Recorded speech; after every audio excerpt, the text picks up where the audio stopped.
Lots of bands lose all their money because they don't think about this, which is why I think it happens. There was CC. The man who wrote the riffs that put Poison at the top of the Billboard charts was Deville, who was once picked to replace Slash. But he was also the one who played the wrong song at the 1991 MTV Video Music Awards, which ended everything in just a few minutes. He dropped his guitar jack during a live show, got into a fight backstage, and was kicked out of the band that same night. Even so, success never comes by itself. Along with it come drugs, drink, ego, and nights filled with screams, hallucinations, and being alone. CC used to be a shining star, but now he is an outsider in the world he used to rule. What happened next in his story wasn't the end of it. Who exactly is CC Deville? A careless artist caught up in the chaos of parties and drugs, a victim of fame, or just a kid from Brooklyn with a guitar and a dream too big for Hollywood? Allow us to explore CC's story. Hey Deville, a loss and then a new beginning. Through a twisting path where the stage lights were never enough to hide the interior darkness. In the last episode, a CC Deville, who lost everything once but never gave up trying to get it back. Growing up, CC. The artist Deville was born Bruce Anthony Johannesson on May 14, 1962, in Brooklyn, New York. He was born into a working-class Jewish family. His father worked in customer service, and his mother ran a shop. They weren't rich, but they tried to give their son the most stable life possible in an area where cars honking, the smell of gasoline, and the sound of arguing from the apartment next door could be heard every night. Bruce had an extremely troubled youth. He often said that he was a strange, lonely kid who was always lost in his own thoughts. Other kids were playing baseball in the garden, but Bruce locked himself in his room with the radio and stacks of old records by Kiss, the Rolling Stones, Lou Reed, and David Bowie. These strange artists gave him ideas for how to rebel. Around the age of 6, his parents quietly split up. There was no yelling or court fights, just silence that hurt a sensitive boy's heart. He remembered, "I learned to scream through the guitar because no one at home ever really heard me." His mother gave him his first guitar for Christmas, and it became his best friend and only way to escape the feeling of being alone.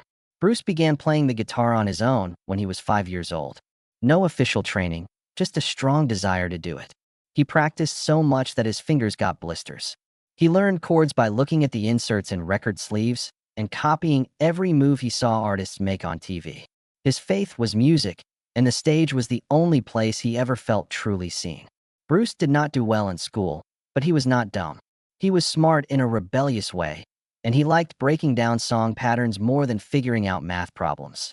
After high school, he went to New York University to study music, but the strict rules and performance pressure couldn't hold back a mind that wanted to break all the rules.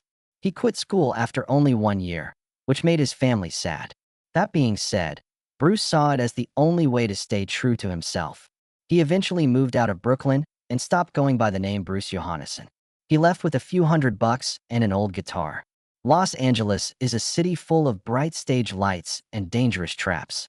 Bruce was born again as CC Deville is no longer the lost boy from Brooklyn. He is now a fire that wants to blaze on a stage. Early years. CC Deville came to Los Angeles in the early 1980s with only a beat-up guitar, some unfinished demos, and a strong conviction that he was meant to become a star. When it happened, LA rock and roll's holy ground was also a war. Every street corner and bar was an unofficial audition for the Hollywood dream. Hundreds of guitarists were ready to die on stage for a quick moment of fame. There was CC moved from one band to the next. It doesn't have a name, a contract, or a clear future. After playing with Screaming Mimes, he joined St. James, a decent glam rock band. But no matter where he went, he always had the same crazy energy and rebellious attitude.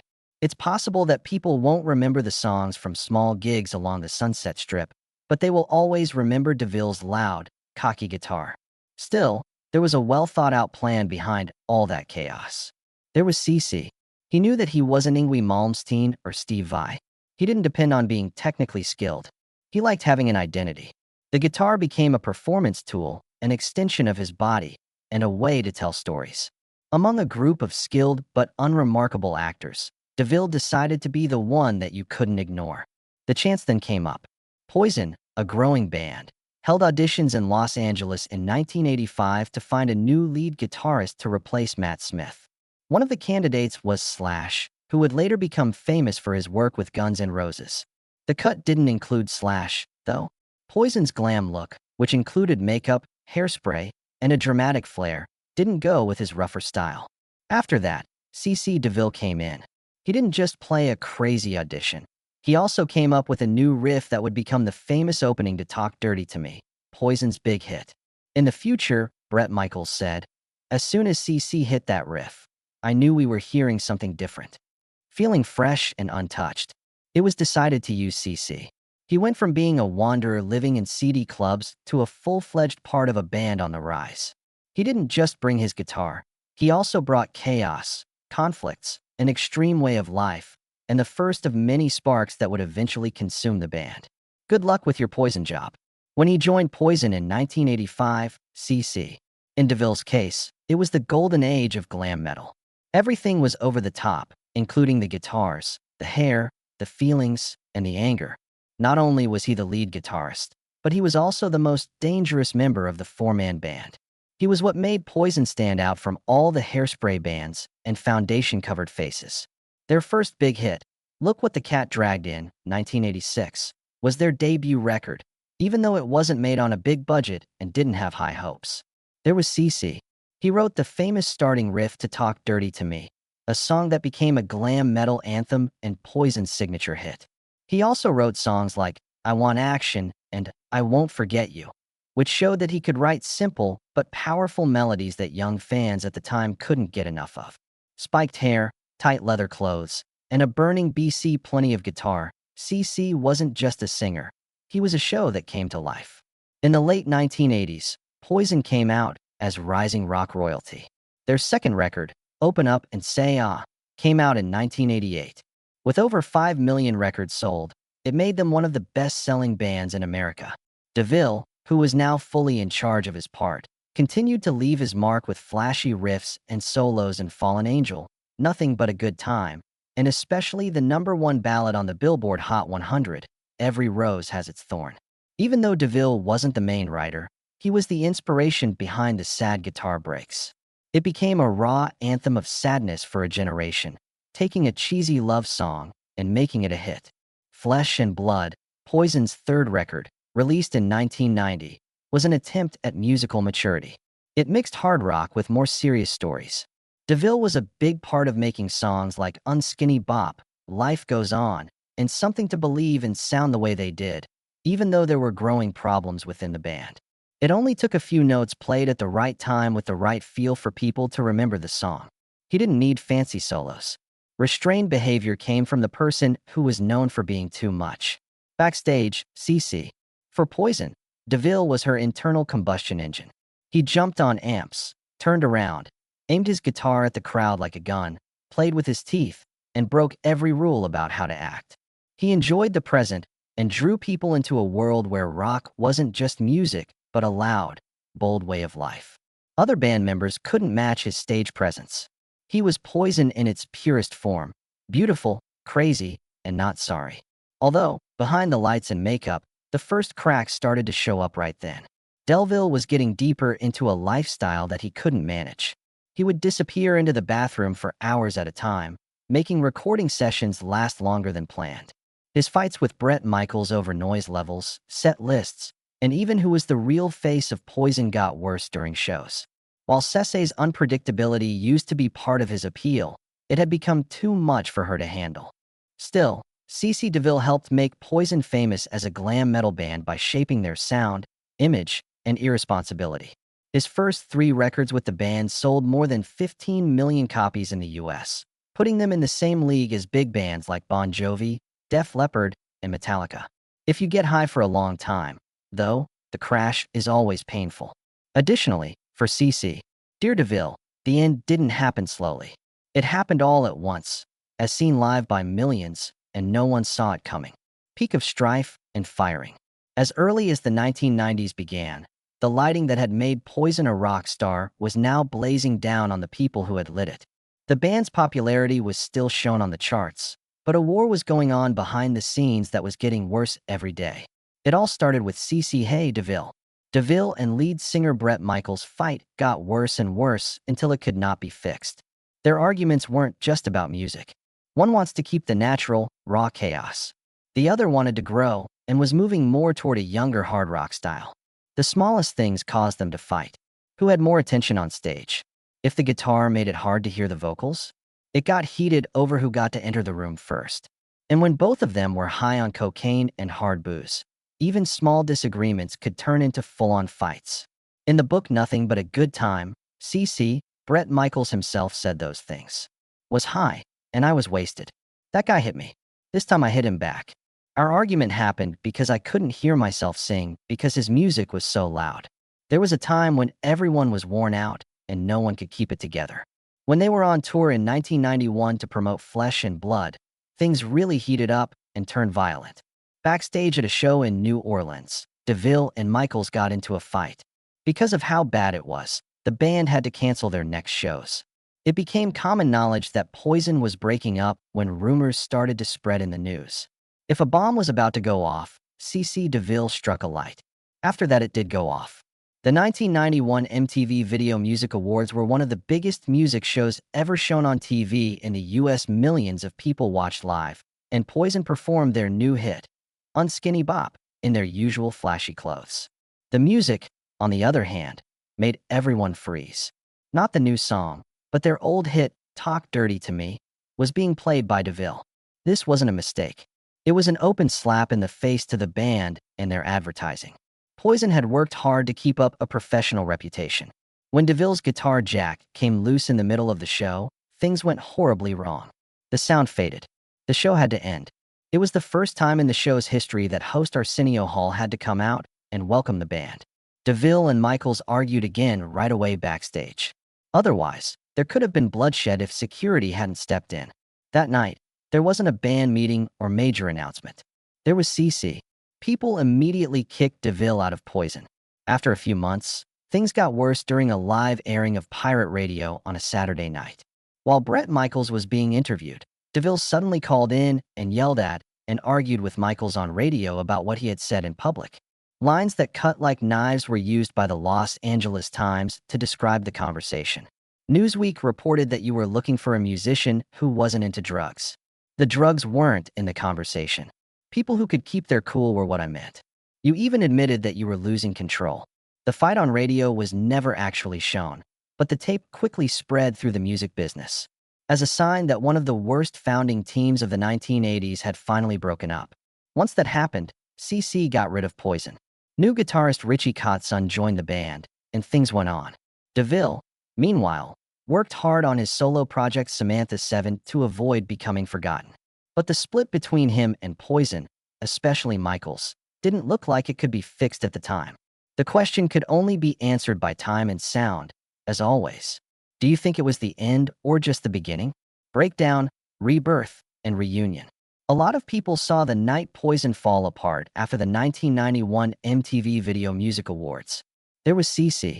Without saying a word, Deville quit the band, leaving behind a broken career and a bad name caused by drugs, drink, and violence. Rebels can be forgotten sometimes. Now, Deville wasn't known as an artist. His name was Traitor. In rock, nothing is worse than having the focus that was once on you turn its back on you. Along the next few years, CC moved through the dark. In 2000, he put out a single record with his solo band, Samantha 7. He didn't completely fail, but it was a weak echo of what he had built with Poison before. When Deville did interviews, he tried to be positive. It was easily seen.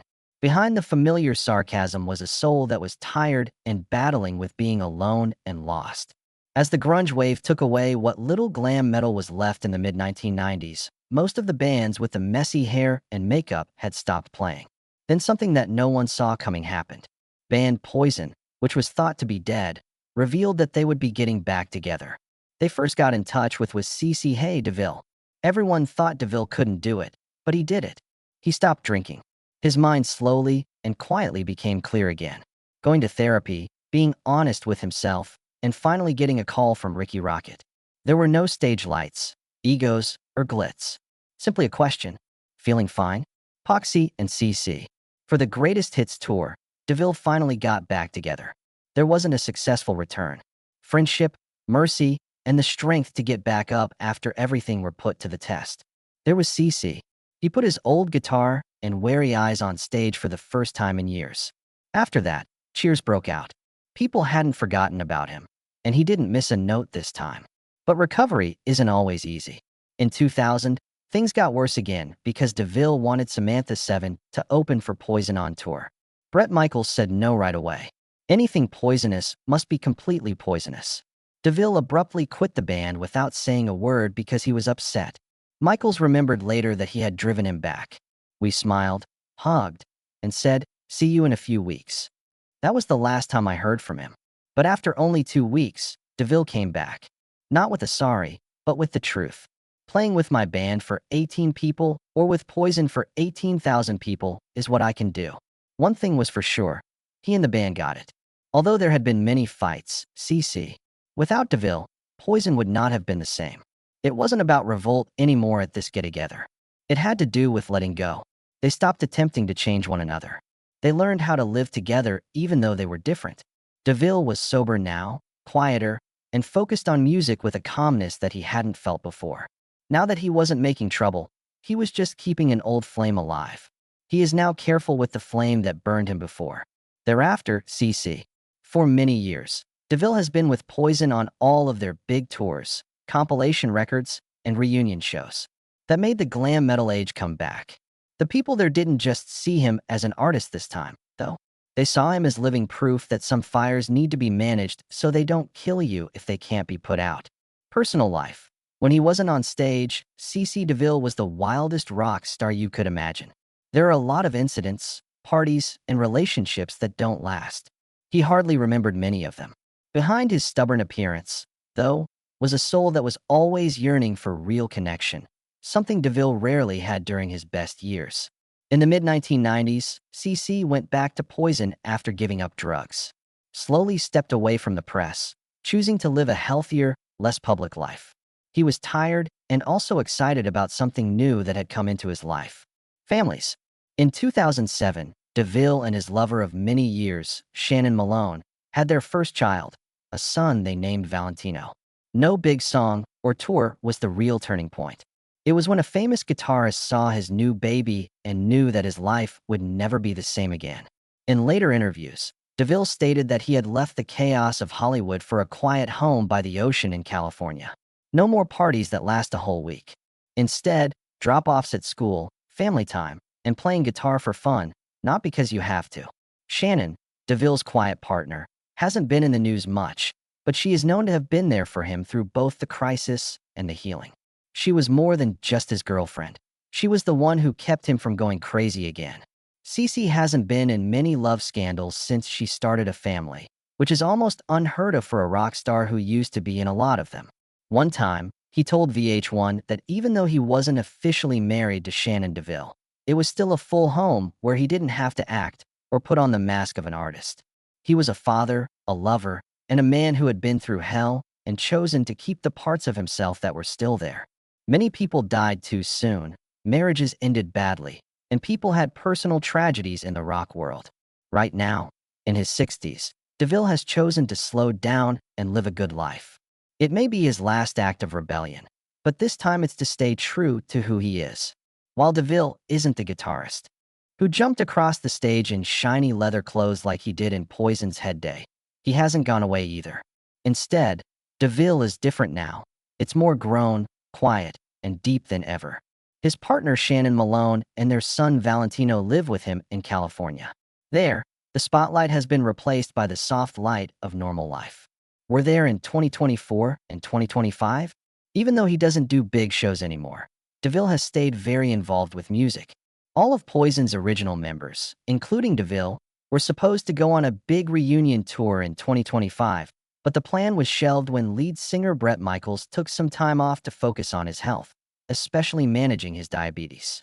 But the band has said they will be back in 2026, and Deville will be an important part of their 40th anniversary celebrations for their famous album Look What the Cat Dragged In. Deville hasn't been quiet even when he's not on stage. He still attends local events and charity shows, and especially helps his son Valentino with his musical career. Valentino is said to be following in his father's ways by loving to play the guitar and perform. He is also still involved on social media, where he shares everyday moments, talks to fans directly, and holds on to something he lost. Real bond. There was CC. Even though Deville isn't the best guitarist professionally, he is one of the most important people in glam metal history.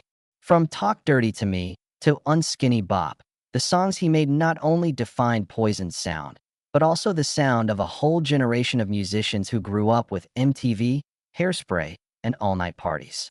Wild, raw, and instinctive, Deville's playing style went against academic norms and showed that feeling and personality can be more important than technique. He turned the rebellious musician into a work of stage art and made every show a spiritual and visual explosion. He didn't leave behind platinum songs or awards. What matters most is that he lived through the storms, grew up, and never lost himself. Few rock musicians from his time can still remember his story, from getting fired for playing the wrong song on live TV to becoming a sober man who lives simply and is devoted to his family. He is still remembered whenever a Poison tune is played anywhere today. Rather than as a great musician, CC Deville is a live reminder of a wild and fiery time that never gave up. After the noisiest part of his life, CC Deville quietly moves on. He leaves behind more than just songs that became musical icons of the time. He leaves a lively story of falling, getting back up, and growing up. His life shows us how important it is. On the biggest stage, you can start over even if everything goes wrong. You can face yourself if you're brave enough. He weren't required to be perfect. There was CC Deville became a unique example for people who are brave enough to live their lives as they really are, to fight, and to make things right. He is live proof of something uncomplicated. Getting through the day is sometimes a big win. There was CC Deville is an important part of glam metal and a unique figure in rock history. Anyone who has ever felt like they had gone too far to turn back will find hope in this story. Feelings about CC: a rough but brave trip for Deville? When in his work, did something really stand out to you? Share your thoughts in the comments. Hit like and subscribe to help us find more stories about music stars that haven't been told before. Thanks for seeing this. Keep watching the next movie.